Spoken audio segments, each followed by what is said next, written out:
It's 6:30 p.m. and time to know all that happened in South India with me, T.S. Sudhir on Up South. Our top story today is on the high-profile exit of the MDMK from the NDA, even as the Narendra Modi government completed 6 months in office. The fiery Vaiko has decided to walk out of the alliance, accusing Prime Minister Modi of not following in former Prime Minister Atal Bihari Vajpayee's footsteps. Arithmetically, it won't make any difference to the NDA kitty as the MDMK does not have an MP. In fact, Vaiko himself had lost the election from the Virudhunagar Lok Sabha constituency in Tamil Nadu in April-May this year. Joining me now from Chennai is Mr. Vaiko of the MDMK. Thanks a lot for joining us on Up South. Mr. Vaiko, that relations between you and the BJP had hit rock bottom is an open secret. Did anyone from the BJP even make an effort to reach out to you? And more importantly, did you inform Prime Minister Narendra Modi of your decision to quit the NDA?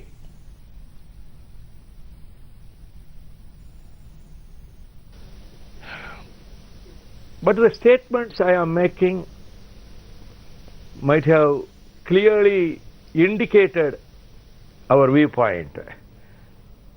But when somebody who assumes himself as the topmost leader of BJP declares before the public that the killer of Tamils, the murderer of Tamils, Rajapakse, should be honored with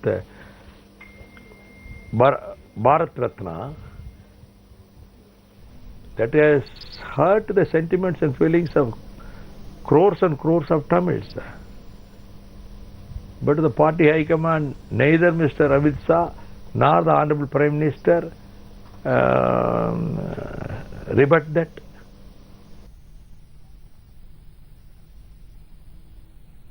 Right. So, Mr. Vaiko, you're saying that your sentiments were hurt. But do you think anyone in the BJP even cares for what you think? One, you do not have an MP, so you don't really make a difference to the NDA kitty as far as Lok Sabha is concerned. And two, your constant criticism over Sri Lanka was actually beginning to stick out like a sore thumb. Not only on Sri Lankan Tamils issue, on the economic front, on the issue of foreign direct investment, and the issue of Sanskritization, and on the issue of protection of the rights of the Tamils over the rivers, on all these issues, Mr. Narendra Modi government has betrayed the Tamils. So that is not the Sri Lankan Tamils issue is not the only one issue. Okay, so Mr. Vaiko, you are saying that the Sri Lankan Tamil issue is not the only issue over which you have walked out of the NDA. What next for the MDMK? We have heard Karunanidhi and Stalin speak in more conciliatory voices about you. Would you return to the DMK fold if a rainbow coalition is to be made before the 2016 assembly elections in Tamil Nadu? Why should I? We have launched this party, and so many people have sacrificed this. We have proved our merit, credibility and identity. This is the real Dravidian outfit. Nobody will even in their dreams will imagine about the proposal which you just suggested. Right. Mr. Vaiko, thanks a lot for joining us on Up South on Headlines today. Joining me also is my colleague Srisha Reddy for a perspective on what and how Vaiko's exit is being seen by political circles there in Tamil Nadu. Srisha, yesterday we heard the BJP's Muralidhar Rao making conciliatory noises, but is the feeling within the BJP one of good riddance?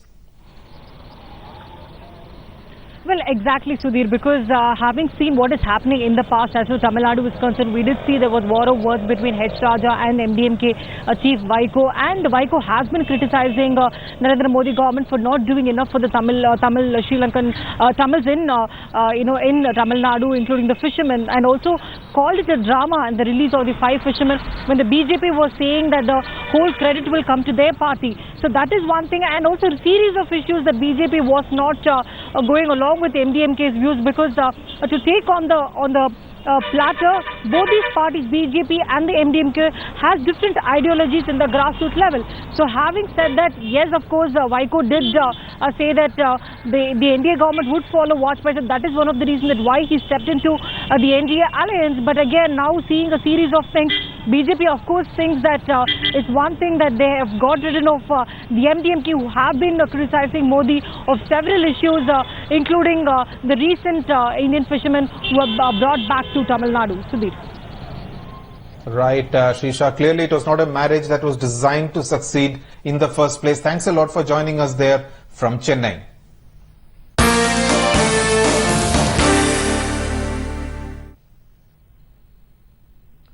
Now for a very disturbing story from the Krishna district of Andhra Pradesh. A 16-year-old student was abused for the last 2 years, first by the headmaster of her school and then by her English teacher. In fact, she had to undergo 3 abortions, after which on the 17th of October, she died after spending a week in hospital. In fact, realizing that the investigation into the matter could lead to the headmaster bribed the parents of the girl who run a tea shop near Vijayawada by buying for them half an acre of land. It was only when a local person filed a complaint on the 4th of December that the police got into the act and arrested the 2 teachers. A case has now been booked under the POCSO Act. Rape case వస్తుంది. తర్వాత ఈ అమ్మాయి minor girl కనుక 15 సంవత్సరాలు కనుక అమ్మాయికి POCSO act అని ఉంది. అది ఎవరైతే మైనర్ గర్ల్స్ అని ఇలాగ శారీరకంగా అనుభవించారో దానికి పాక్సో యాక్ట్ అని ఉంటుంది.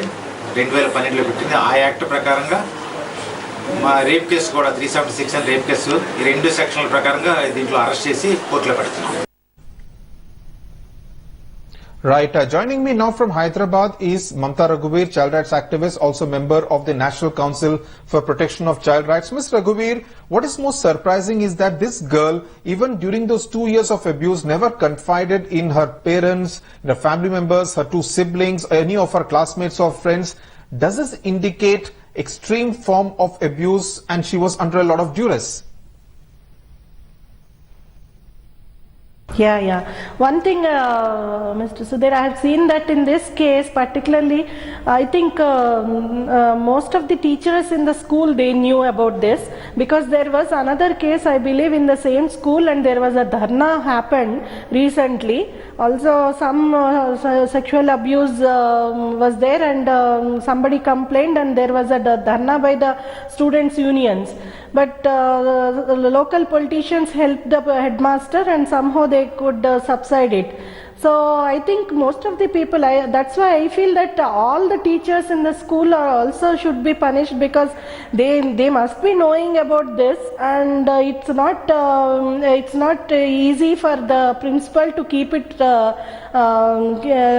it away from others, and this is happening since 2 years.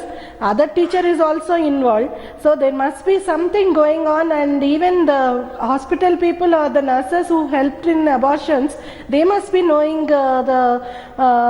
about the abuse and all. And parents, it seems today DSP was speaking to me. He told me that parents said,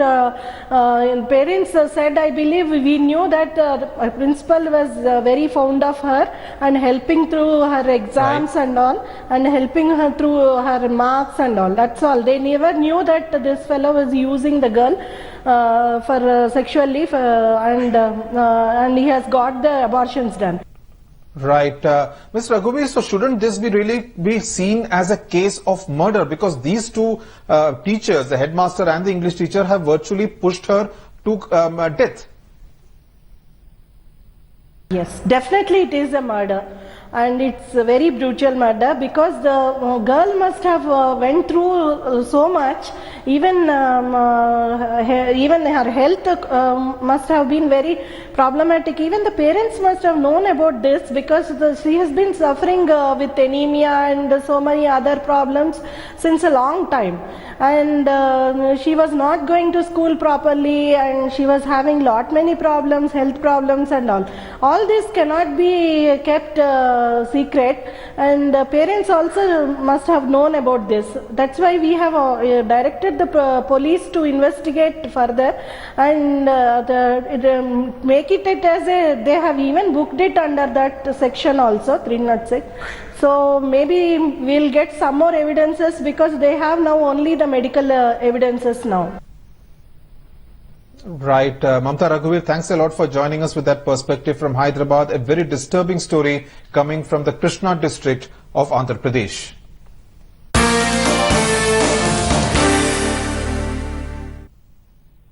News now from Karnataka in a development that sent tremors at the stock market. Four top ex-honchos of Infosys actually offloaded 5.5% stake, which is about 3 crore shares, that led to the stock of Infosys plunging by about 3% today. Narayan Murthy, among the founders who sold their stake, said the money raised would be used to fund philanthropic activities and entrepreneurship. We spoke to V. Balakrishnan, former CFO of Infosys, on what this could possibly mean. I think founders had made it very clear they are moving away from the company. They in fact wanted them to be declassified as promoters. So they are like any other investors today, and they clearly said they want to sell to make sure they need some money for whatever strategies they want to pursue in their personal life, and also for some charity activities. So they're like any other investor today. I mean, I think the investors in Infosys have to live with that. Joining me now from Bengaluru is Deputy Editor South, Rohini Swamy. Rohini, the stock market reacting negatively, the Infosys share plunging by over 3%. How do you think this will be seen as far as Infosys is concerned, this particular move to offload 5.5% stake? Well, Sudhir, Mr. V. Balakrishnan has hit the nail on the head. He has said that the investors have to live with it. And that's one point, because we have seen how not just Mr. Narayan Murthy, but a lot of the founder members have been distancing themselves from the party, from Infosys itself. But more importantly, it's also how we have seen the other founder members are slowly divesting and slowly they are selling off their shares, be it Nanda Nilekani or the others. And as I speak right now, I've just got a statement from Mr. Narayan Murthy, who is in London. Let me quickly go through it. And he says, our family has sold a minor part of our stake to continue various activities, including our efforts to encourage entrepreneurship and our personal philanthropic efforts. Now, this is also the point that Mr. Balakrishnan was talking about, that they have been selling their shares because now that they're not on the board, they're normal stakeholders and they can afford to sell their shares and use it for purposes. Yes, one is social responsibility, that's what they're talking about. And the last point that he's making is, that Mr. Narayan Murthy is making, is we have tremendous confidence in the future of Infosys and its leaders.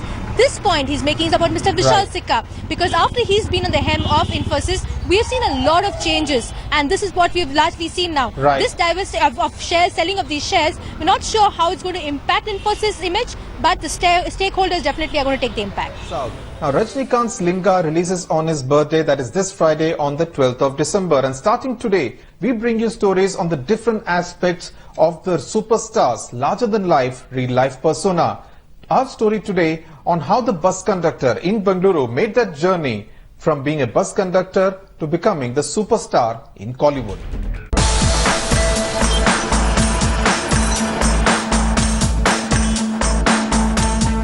Bus number 10A in Bengaluru, on which Shivaji Rao Gaikwad served as a conductor, is no more in service. But bus conductors like 30-year-old Srinivas, who works in the same Srinagar to Market route, says he can proudly claim to be following in Rajnikant's footsteps literally. Rajinikanth ಶ್ರೀನಗರದಿಂದ Majestic ಮಾಡ್ತಿದ್ರು market route. ನಾವು ಅವ್ರ ರೂಟಲ್ಲೇ conductor ಆಗಿ ಒಳ್ಳೆ star ಆಗಿ ಇವತ್ತು ಒಳ್ಳೆ ಹೆಸರು ಮಾಡಿದ್ದಾರೆ. ನಾವು ಅವ್ರು ಮಾಡೋ ರೂಟಲ್ಲೇ ನಾವು ಮಾರ್ಕೆಟ್ವರೆಗೂ ಮಾಡ್ತಾ ಇದ್ವಿ. ಮಾರ್ಕೆಟಿಂದ ಯಶವಂತಪುರಕ್ಕೆ ತುಂಬ ಸಂತೋಷ ಆಗ್ತಿದೆ.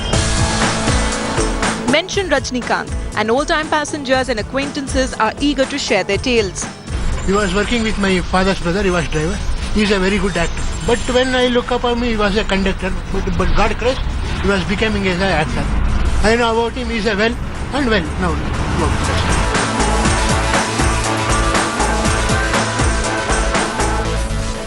even when he was the conductor in the early 70s, Rajani was always known for his style, and passengers would miss their respective buses only to get on to 10A, where Rajnikant was the conductor of it then.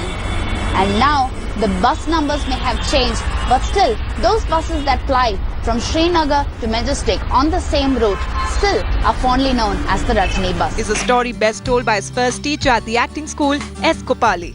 Balachandar was there, Ramu Karyat was there, so many other people were there. Then Balachandar said, Govali, this fellow looks a little black. I said, Balachandar, you are going to take in black and white. What does it matter if he looks black? He is the most attractive face ever. If you are not going to select him, I am going to walk out of this meeting.